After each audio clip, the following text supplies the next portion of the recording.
அவ்வளோ பேர் அழுதுருக்காங்க. நாங்க விட்டுட்டோம்.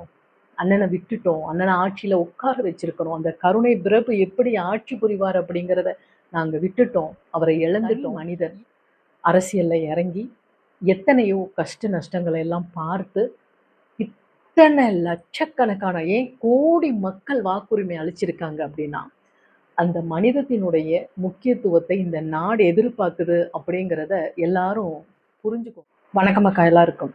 எல்லாரும் எப்பவும் நல்லா இருக்கணும். முக்கியமா தமிழன் பார்த்துட்டு நிறைய பேர் வந்திருப்பீங்க. இங்க வந்து அரசியல் பேச வரல நானு. ஏன்னா எனக்கு இந்த அரசியல், அதுல நடக்கிற விஷயங்கள், இத பத்தியெல்லாம் பெரிய அளவுல ஒரு ஈடுபாடு கிடையாது. ஏதோ மக்கள் நல்லா இருக்கணும். நாட்டுல எல்லாருமே வந்து மனநிறைவோட, ஒழுக்கத்தோட, எந்தவித கெட்ட செயல்களும் நடக்காம நல்லா இருக்கணும். அந்த எண்ணம் மட்டும் என் மனசுல நிறைய இருக்கு. என்னோட வேண்டுதலும் கூட அம்மா உங்ககிட்ட அதுதான் அடிக்கடி பெரிய வேண்டுதலா இருக்கும். நாட்டுல ஏதாவது ஒரு அக்கிரமங்கள் நடக்கும்போது, என்னோட ஒரு மிகப்பெரிய கோரிக்கையா அதுதான் இருக்கும். எந்த செயலும் தீய செயல் நடந்துறக்கூடாது அப்படிங்கிறதுல.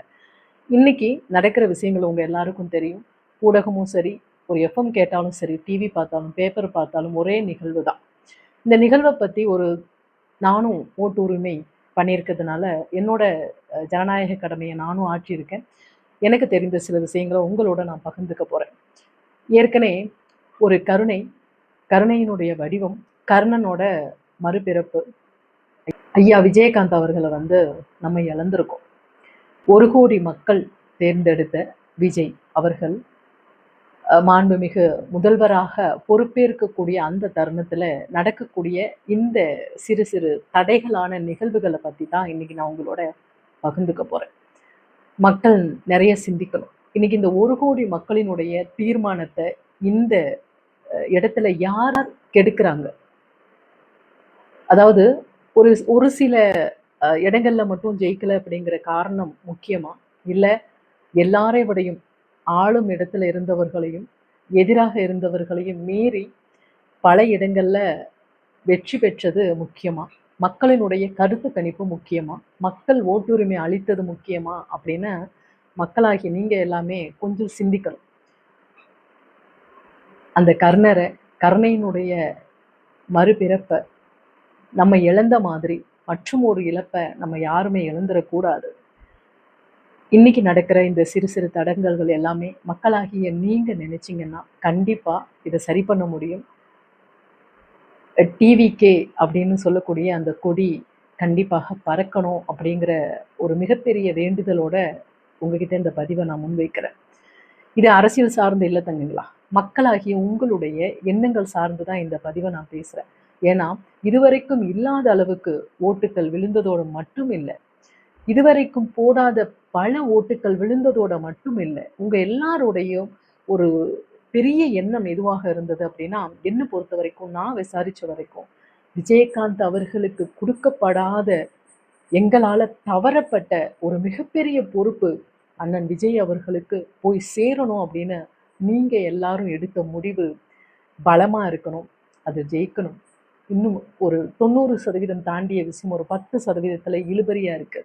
எல்லாரும் வேண்டிக்கங்க உங்களோட சேர்ந்து. ஏன்னா இந்த முறை பஞ்சமி என்று வந்த வேண்டுதல் கடிதம் அத்தனையிலையுமே நிறைய கடிதம், நிறைய ஊர்ல இருந்து வந்த கடிதம் முதல்வர் ஆகணும், ஜெயிக்கணும் அப்படிங்கிறது மட்டும்தான். இது முதல்வர் ஆகணுமா, மற்றவர்கள் தோக்கணுமா அப்படிங்கிற விஷயங்கள் கிடையாது. யார் இருந்தாலும் நல்லாட்சி பெறணும். ஆனா நியாயம்னு ஒண்ணு இருக்கணும் இல்லையா?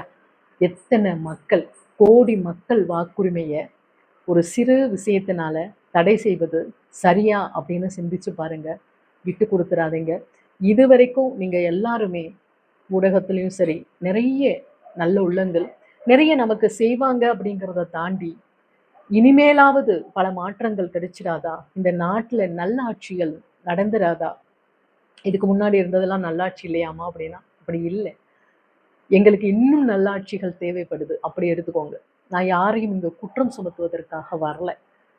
என்னோட எண்ணம் எல்லாமே அரசியல் சார்ந்து அல்லாமல், அரசியலை தாண்டி ஒரு தனி மனிதன் அரசியல்ல இறங்கி எத்தனையோ கஷ்ட நஷ்டங்களை எல்லாம் பார்த்து இத்தனை லட்சக்கணக்கான ஏன் கோடி மக்கள் வாக்குரிமை அளிச்சிருக்காங்க அப்படின்னா, அந்த மனிதத்தினுடைய முக்கியத்துவத்தை இந்த நாடு எதிர்பார்க்குது அப்படிங்கிறத எல்லாரும் புரிஞ்சுக்கோங்க.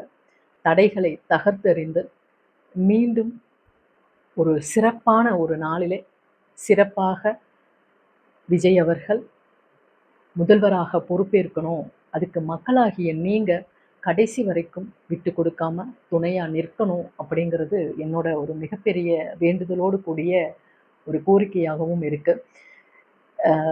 மிக பிரமிப்பான ஒரு விஷயம் தங்கங்களா. அதாவது ஒரு தனி மனிதன் நிறைய உதவி செய்த விஜயகாந்தை இழந்துட்ட காரணத்தினால, இனி ஒருத்தரை இழந்துடக்கூடாதுங்கிற காரணத்தினால, விஜயகாந்த் அவர்களை நாங்க இழந்துட்டோம் அப்படின்னு எத்தனை பேர் அழுதுகிட்டு விஜய் அவர்களுக்கு ஓட்டு போட்டாங்க அப்படிங்கிறது எனக்கு தெரியும். அவ்வளவு பேர் அழுதுருக்காங்க. நாங்க விட்டுட்டோம், அண்ணனை விட்டுட்டோம், அண்ணனை ஆட்சியில உட்கார வச்சிருக்கிறோம், அந்த கருணை பிரபு எப்படி ஆட்சி புரிவார் அப்படிங்கிறத நாங்க விட்டுட்டோம், அவரை இழந்துட்டோம், இனி நாங்க யாரையும் விடுறதா இல்லை அப்படிங்கிற ஒரு மிகப்பெரிய ஒரு ஊன்றுகோலோட மிகப்பெரிய தைரியத்தோட இந்த மக்கள் எல்லாருமே கோடி மக்களும் சேர்ந்து எடுத்த இந்த முடிவை எந்த வகையிலையும் சிறு விஷயத்துக்காக உதாசீனப்படுத்திடாம, அப்ப மக்களுக்கு என்ன இருக்கு, இத்தனை கோடி மக்களும் வாக்களித்ததற்கான பலன் என்ன இருக்கு? ஆக மக்களாகிய நீங்க ஒன்று கூடி, மக்களாகிய நீங்க கடைசி வரைக்கும் இந்த ஒரு செயல்ல விஜய் அவர்களுக்கு தோள் கொடுத்து அவர்களை அரியாசனை ஏற்றி அவர் மூலமாக குழந்தைகள் பலாத்காரம் நடக்குது, மது போதையில பல குடும்பங்கள் அழியுது, இது எல்லாமே சரியாகும் அப்படின்னு உங்களைப் போல நானும் எதிர்பார்ப்போடு காத்துட்டு இருக்கேன்.